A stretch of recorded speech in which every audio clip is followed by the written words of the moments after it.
Welcome to the Middle Ground. I'm your host, Ohio Divided. Here we dive into all things sports. Ohio State, Michigan, the Bengals, the Browns, the Reds, college football, the NFL, college hoops, Major League Baseball. And hey, we might even dip into a little NBA when things get spicy. If it's happening in the sports world, we're talking about it right here on the Middle Ground. Before we get rolling, make sure you please like, subscribe, follow, retweet, do all the things that help this show grow. We appreciate each and every one of you. Now, let's get to the show.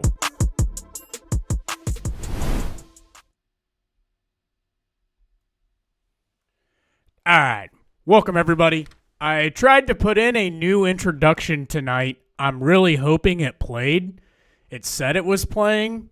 The audio and whatnot on my computer is messed up right now. I can only hear through my headphones whenever I talk, but anything that goes through the computer, I cannot hear. So hopefully that played. Hopefully all of you heard that.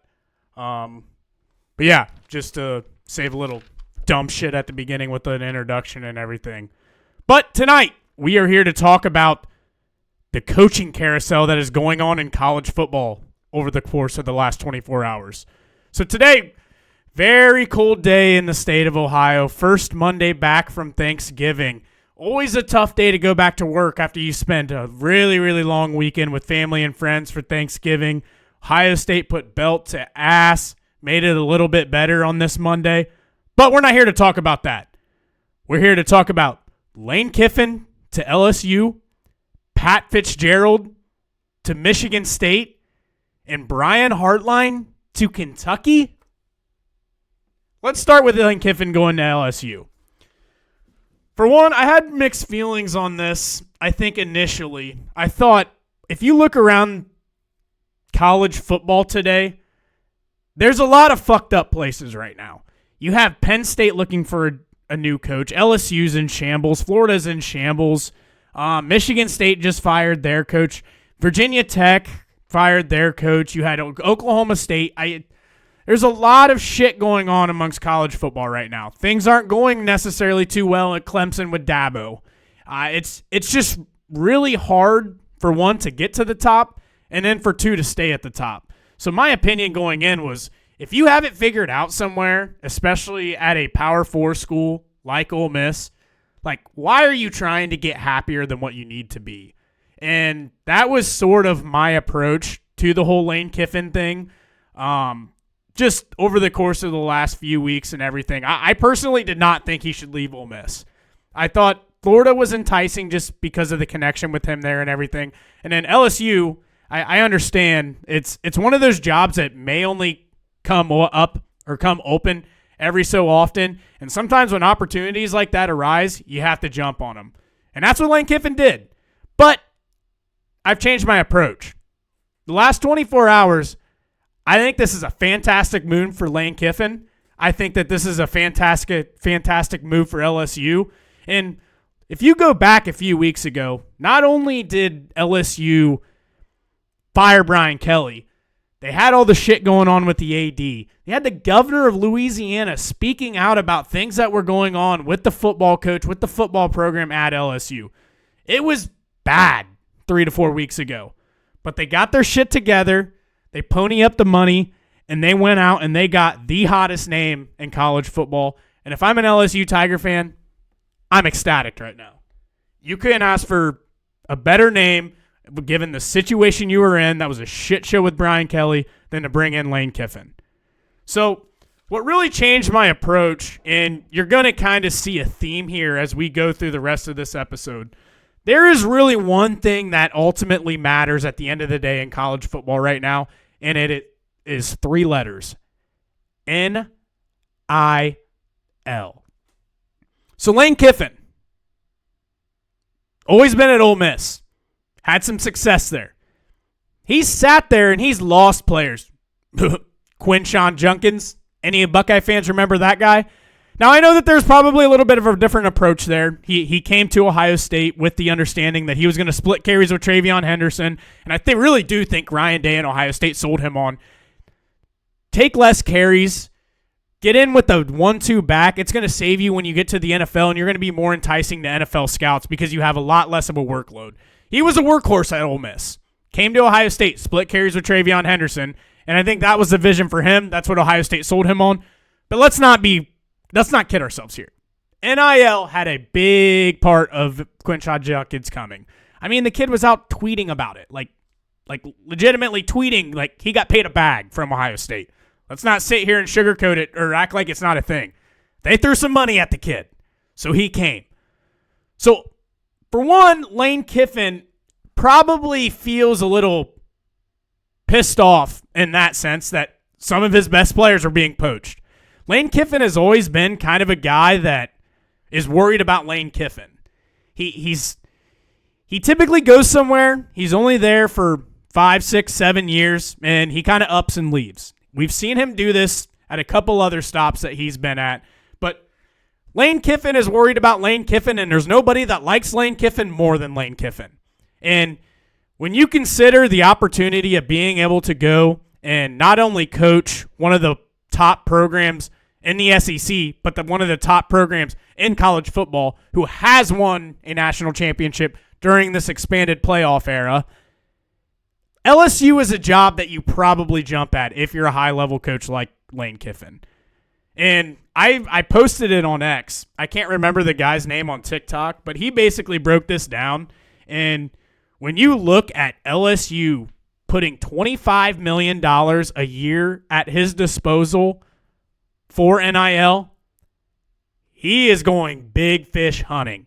Every roster in America better watch out because Lane Kiffin is pissed off about his players getting taken. He's tried to expose a lot of the bullshit that's gone on in college football the last several years. And now that he has a war chest of $25 million to play with it, watch out. He's coming to take your top players. And if you want to know what is $25 million, so I looked up some NIL figures from last football season. Ole Miss is not even in the top 25 of NIL money spent last 2024 football season. And the 25th spot was Illinois, who spent $9.3 million. So, I'm sorry, this is not 2020. This is actually this football season. This football season, they are not in the top 25. And you're 1, 2, and 3. Number 1, Texas at $22.2 million. Number 2, Ohio State at $20.2 million. And then number 3, you'll never guess who it is. LSU at $20.1 million. So that right there shows you LSU's already at the top in terms of giving money to be able to go out and get an NIL or be able to go out and get a roster. But they're adding $5 million more on to what they're already putting in today. They're going from 20.1 to 25, which if nobody else exceeds 25, that would put them in terms of money spent for this football season number 1 on the list. Lane Kiffin, who doesn't give a fuck about you, he doesn't give a fuck about your feelings, he doesn't give a fuck about your roster, he is getting $25 million at his disposal. He's going to flip LSU around real quick. I think this is a home run hire for LSU. I think this is the best situation that you could have asked for if you're Lane Kiffin. You go in, you're getting a war chest. The name of the game in college football today is NIL. And if you can hire good coordinators, which his entire offensive staff sounds like it's coming with him from Ole Miss to LSU, and his offenses have been very good if you haven't been paying any attention. But if you are having $25 million at your disposal with a great coaching staff and the brand that is LSU, that's a good recipe to get back to the top. That's a very good recipe to get back to the top. And just a little bit more, if you want to sit here and continue to argue why you should stay at Ole Miss, given the situation, I also did a little bit more digging.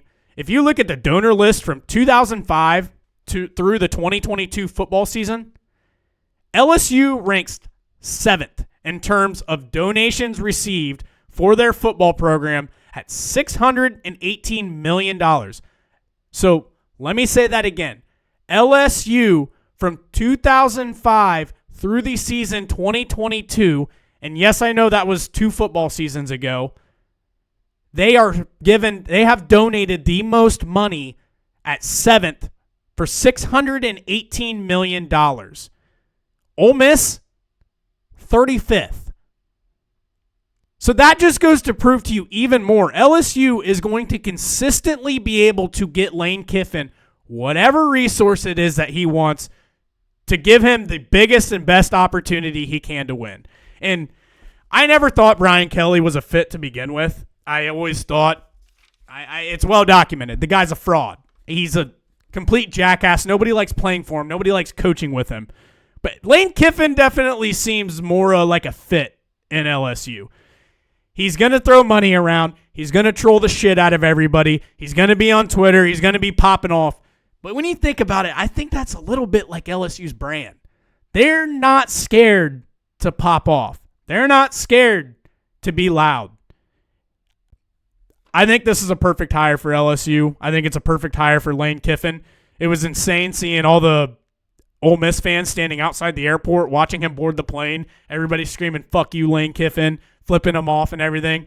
It's SEC country, man. It's different down there. There's only a few programs up here in the north where it's like that. And down there in SEC country, it's like that everywhere. On to Pat Fitzgerald taking over Michigan State. This is my favorite hire of this entire coaching cycle. Pat Fitzgerald to Michigan State is as good of a hire as Michigan State could have gotten. I've seen mixed emotions amongst Michigan State's fan base. If I was a Michigan State fan, I wouldn't want anybody else but Pat Fitzgerald. And in my show notes here, I have one phrase that is bold and big amongst everything else on the list. And that reads, done more with less. There is nobody in college football when Pat Fitzgerald was still in the game coaching who did more with less than what he did at Northwestern. We are talking about Northwestern here. He was getting bottom of the barrel recruits. It's a tough-ass place to recruit. It's cold. The academics are extremely hard. The facilities are not great. I mean, fuck, did you see what they played in this past year? They were having to borrow the Major League Baseball team's fucking outfield for some of their games. It's hard to win there. And in 2018 and in 2020, Pat Fitzgerald got Northwestern to the Big Ten championship. Far exceeded the expectations, far exceeded what anybody ever thought they could do. When you talk about a coach who has done more with less, that is Pat Fitzgerald. And when you look into this a little bit more, here comes that three-letter word again, NIL. Michigan State this football season, they are ranked 13th in NIL money spent at $13 million. So they got money. And I'm willing to bet that's a prideful bunch up there, not only at Michigan State, but at Michigan. Those people love football. If you get a guy like Pat Fitzgerald that can come in there and he can turn things around, you can get more money. You can get more people to come and be willing to give money. With the whole Mel Tucker situation and then everything that just went on with the clown that just left, there's no reason for people to give money, and they're still 13th in the country in NIL dollars spent. So when I look at Pat Fitzgerald, he does the things that make it easy to be consistently good year over year. And it's a lot of how Michigan got really good. Very good run game and playing elite defense. You will have those two things with a Pat Fitzgerald coach team. He will make sure that he will have a good defense, and he will make sure he has the ability to run the ball. And if you can get a good playmakers on the edge and a solid quarterback to throw in the mix of that, that opens everything else up. And now that you're giving him the resources at Michigan State that he didn't have anything close to at Northwestern, I'm giving Michigan State 2 years, and they're back into the talks of being a fringe playoff team. I think when you're talking from Michigan State's perspective, you just need to get back to being boring and simple. And what I mean by that is you need to build a program exactly and bring in a guy exactly what Pat Fitzgerald does. You're bringing in a guy who has proven he can do more with less. And that's exactly what you need to do to get back to being relevant again. I'm sure that there's some Michigan State fans out there that think maybe one day,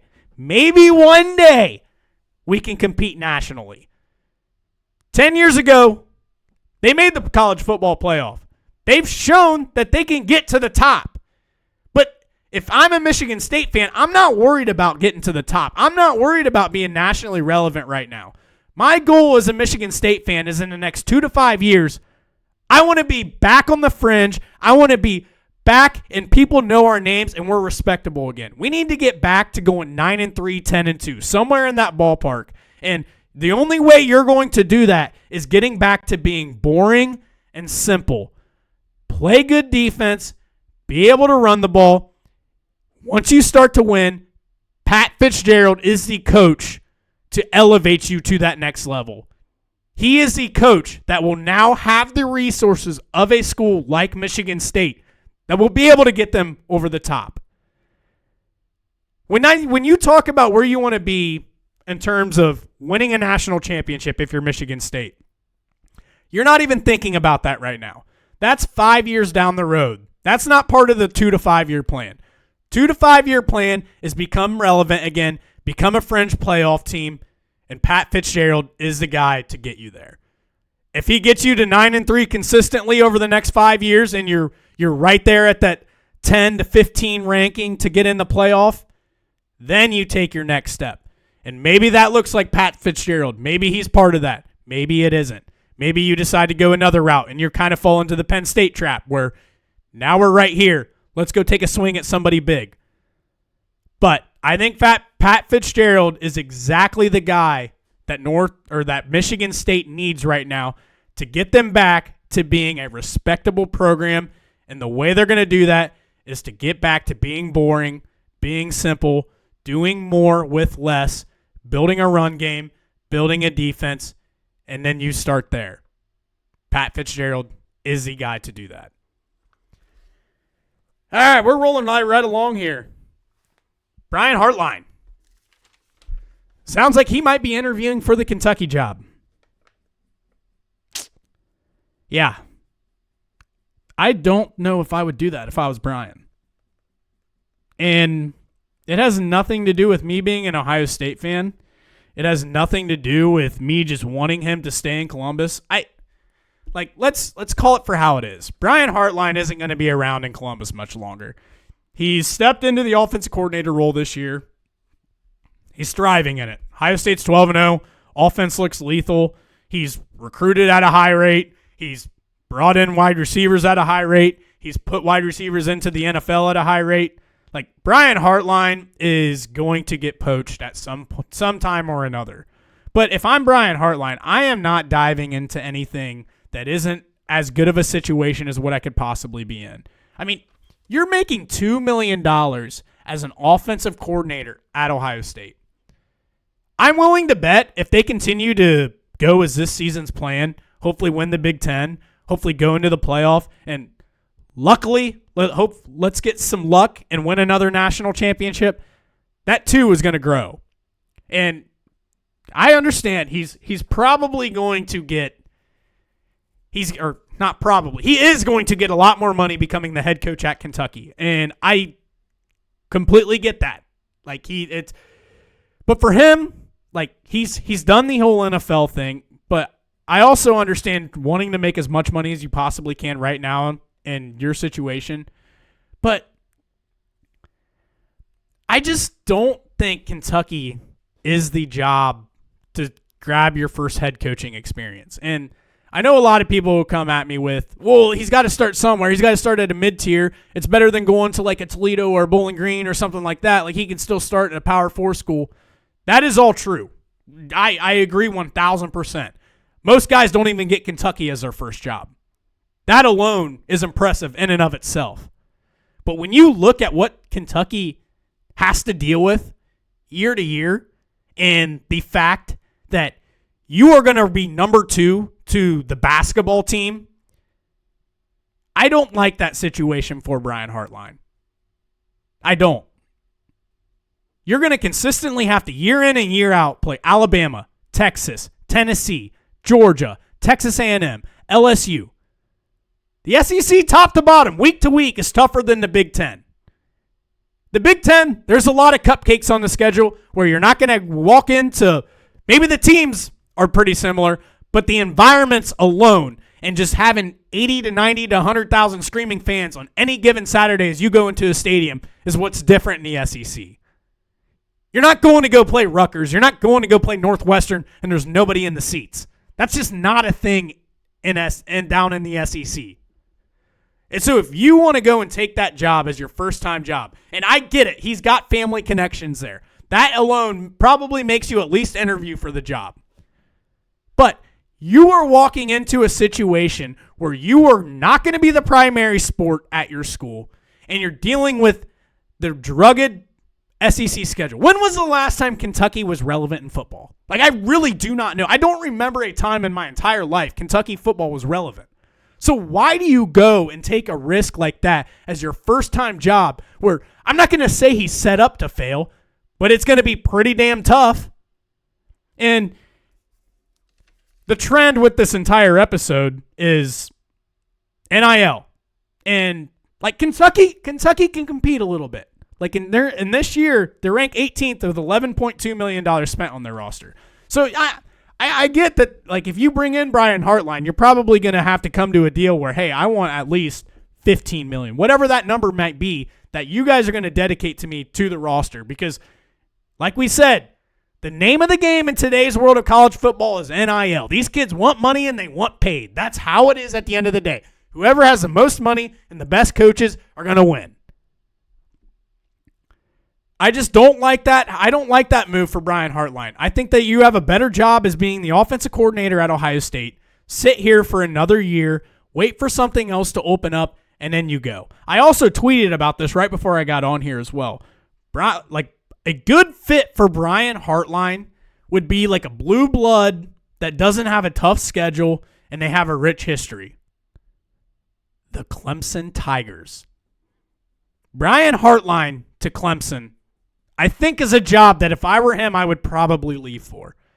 But I don't think Clemson is ever going to move off Dabo because they're idiots. He won them 2 national championships, but it's cooked there. It's cooked.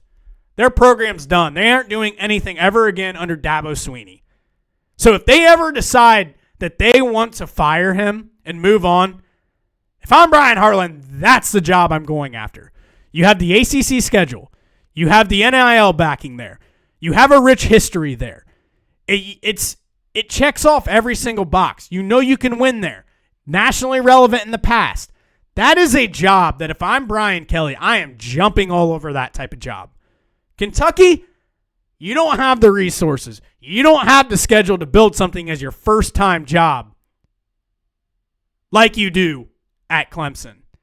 And I understand, like, being a first-time head coach is not always the best decision. Like, Ryan Day, hired as his first job was Ohio State. It takes a special somebody to have their first job be a big school, a big brand like that. And Brian Hartline was the guy who did it. Ryan Day was the guy who did it. We saw many, many, many growing pains. He's been very good as Ohio State's head coach. He's won like 90% of his games. But we've seen growing pains. And that's going to come. But I think Brian Hartline is that level of an individual, not only as a coach, but as a person as well. That is, he can go in and take the weight of a big program like a Clemson and be able to get them back on the right track. And I think bring them back to national relevancy. You've seen DeAndre Hopkins, T. Higgins, high-level receivers go there. He's going to be able to recruit receivers. He could pull in a great coaching staff. He's going to have the NIL. He has a rich history, and he's got the easy schedule of the ACC. So if I'm Brian Hartline, I'm probably interviewing them for this because of the family ties, but I don't think that this is a job that I'm jumping at. It's just, like I said, you're not set up to fail, but it's an uphill battle. All right. Thank you, everybody, for tuning in. Again, if you could please like, subscribe, retweet, follow, whatever it takes to make this thing grow. I really do appreciate each and every one of you tuning in. Thank you again for this edition of The Middle Ground. We out.